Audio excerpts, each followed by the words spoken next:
Sir मुझे आपके point का एक एक्सप्लेनेशन चाहिए। जैसे आपने बोला था मतलब पिछली वीक कि हमें प्रेजेंट में रहना चाहिए, अपना पास्ट या फ्यूचर के बारे में मत सोचो। तो सर अगर मैं प्रेजेंट में, आज मैं स्टूडेंट हूँ तो मैं इसीलिए हार्ड वर्क करती हूँ क्योंकि मेरा फ्यूचर अच्छा हो सके।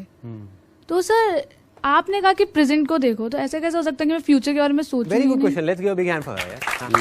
देखिए कितना आसान है। अब आप मुझे खुद बताइएगा, आप खुद जवाब दीजिएगा। आपके पास में दो ऑप्शंस हैं, एक वो जो भगवत गीता में लिखा हुआ है, एक वो जो 99% लोग कर रहे हैं, मतलब कि उसका एग्जैक्ट अपोजिट, कि आप यही बैठ करके सोचते रहो कि मेरे अच्छे मार्क्स आएंगे तो क्या होगा, मेरे मार्क्स अच्छे नहीं आए तो क्या होगा। यही होता है, 24 घंटे यही दिमाग में चलता रहता है कि यार पढ़ भी रही हूं, उसके बाद भी अगर क्वेश्चंस अलग आ गए तो क्या होगा, चलो क्वेश्चंस भी सही आ गए लेकिन उस टाइम पे जाकर के भूल गई तो क्या होगा, पता नहीं वो याद रहेगा भी या नहीं रहेगा। ऐसे ऐसे सवाल आते हैं। एग्जामिनर अच्छा नहीं मिला तो पता नहीं क्या होगा। कहीं काफी कुछ तो एग्जामिनर के हाथ में भी है ना। जैसे एक मूवी में दिखाया था कि एग्जामिनर ने जा करके अपनी, उसको कोई घर पे आया हुआ था, उसको दे दिया था। अभी कौन सी एक मूवी आई थी, आई थिंक हम्टी शर्मा की दुल्हनिया, एक एग्जामिनर वाज देयर, उन्होंने जा करके अपनी बेटी को दे दिया जिसको एबीसीडी भी नहीं पता थी, और वो उसको चेक कर रहे हैं और मार्क्स दे रहे हैं। देखो क्या है फंडा, क्या है, फल आपके हाथ में है ही नहीं। इस बात को हम जितनी जल्दी समझ जाएंगे उतना अच्छा है हमारे लिए। क्या हमारी सांसें हमारे हाथ में हैं? एक साल बाद क्या होगा वो तो बहुत दूर की बात है। क्या हम अगले सेकंड में बोल सकते हैं कि हमारी सांसें चल रही होंगी या नहीं चल रही होंगी? We can't predict. तो सॉल्यूशन बचता क्या है? एक ये है कि हम उठा करके अपना सारा फोकस वहां डालें, फ्यूचर पे या पास्ट पे। पास्ट में सपोजिंगली अच्छे नंबर नहीं आए तो हम बार बार पास्ट के बारे में सोचें या फ्यूचर के बारे में। या फिर ये है कि इसको एक्सेप्ट कर लिया जाए कि भैया मेरे हाथ की चीज ही नहीं है, इसको छोड़ दो। अभी मेरे हाथ में क्या बचा? जैसे आपने उसको छोड़ दिया, उस फल को ही आपने छोड़ दिया कि नंबर अच्छे आए बुरा आए मेरे हाथ में नहीं है। मेरे हाथ में क्या है कि आज और अगले 6 महीने तक जब भी एग्जाम रह गए हैं, मुझे सिर्फ पढ़ना है, दिल लगा के पढ़ना है, मजे से पढ़ना है, और उससे आपको प्यार हो जाए। अभी प्यार किससे है? नंबर से है। ये हमारी सारी जड़ है लाइफ की प्रॉब्लम्स की। प्यार किससे है? अर्निंग से है। नेम फेम मनी मिल जाए, सबको मिल जाए, सबको चाहिए, लेकिन मिलेगा कब? जब लर्निंग होगी, जब पढ़ोगे तभी तो नंबर आएंगे।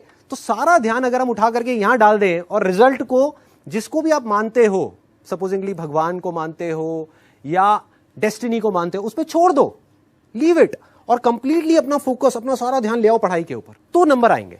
जैसे संदीप जी ने कहा कि आप प्रेजेंट में रहने की कोशिश करें, तो मैं कहता हूं क्यों रहने की कोशिश करें प्रेजेंट में? क्योंकि जब आप प्रेजेंट में रहेंगे तो आपका पूरा कंसंट्रेशन जो आप इस समय कर रहे हैं उस पर होगा। अगर आपका दिमाग बार बार फ्यूचर के लिए जा रहा है तो आप पूरी बात जो मैं कह रहा हूं या संदीप जी कह रहे हैं या आप पूरी समझ नहीं पाएंगे, सुन नहीं पाएंगे। प्रेजेंट में रहना इसलिए जरूरी है कि आप जो कर रहे हो उसका इम्पैक्ट पूरी तरह से हो, मजबूती से इम्पैक्ट हो। दिमाग अगर इधर गया उधर गया, आप देखते हैं हम लोग पढ़ रहे हैं, हम कुछ काम कर रहे हैं, लेकिन मोबाइल भी ऑन करके भूल गए उसको स्विच ऑफ करना। फोन आया, सुना, उसके बाद फिर अपने दिमाग में लगाएंगे उस किताब में, 1 2 3 मिनट लगेंगे जब तक आप फिर वापस कंसंट्रेट कर सके। इसलिए प्रेजेंट में रहना आवश्यक है। और मैंने पिछले भी एक प्रोग्राम में कहा कि अगर आप कुछ भी करना चाहते हैं, अगर कंसंट्रेट करेंगे तो सब कुछ पॉसिबल है। और मैंने एक बड़े घटिया तो नहीं कहूँगा, लेकिन एक बड़े छोटा सा एक उदाहरण दिया।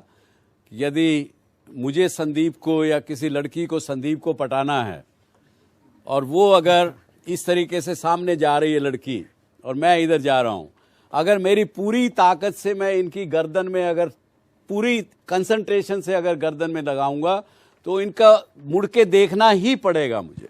देखो, देख लिया मैंने। ये कभी तजुर्बा करके देखना, किसी लड़के पर दिल आया हो आपका, उसको देखना पूरे तरीके से, he will have to turn and see it. तो इसलिए मैंने कहा कि भूतकाल व्याकुल करे या भविष्य भरमाए, वर्तमान में जो जिए तो जीना आ जाए। पुराने भूतकाल में, पास्ट में जाएंगे तो रिग्रेट्स होंगे।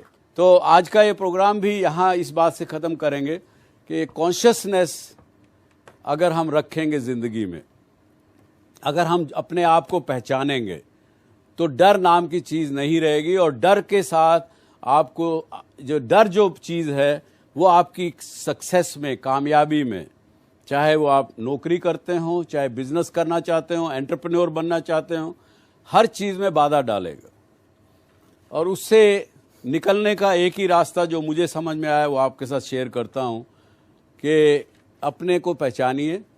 3 तरह की कॉन्शियसनेस हमारे अंदर हमेशा हम एक्सपीरियंस करते हैं।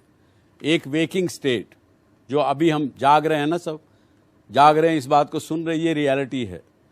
दूसरा है ड्रीम स्टेट, नींद आती है, सपने आ रहे हैं, आप उस ड्रीम वर्ल्ड में, वो उस टाइम में वो रियलिटी है।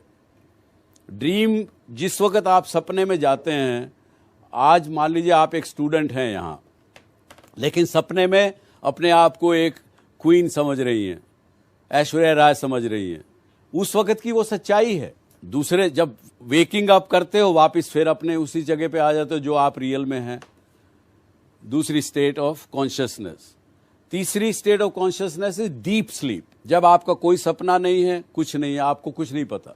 तो ये तीनों चीजें हैं, और कॉन्शियसनेस को समझेंगे तो अपने को समझ में आने लगेगा कि अब मुझे डर लगने लगा है, और जब डर लगने लगा उसको समझ लीजिए कि हाँ मुझे डर लग रहा है। जैसे ही आपने एक्सेप्ट कर लिया, जैसे उनके साथ हुआ मैथमेटिक्स में, वो सबके साथ होगा, डर दूर हो गया, कामयाबी आपके कदम चूमेगी।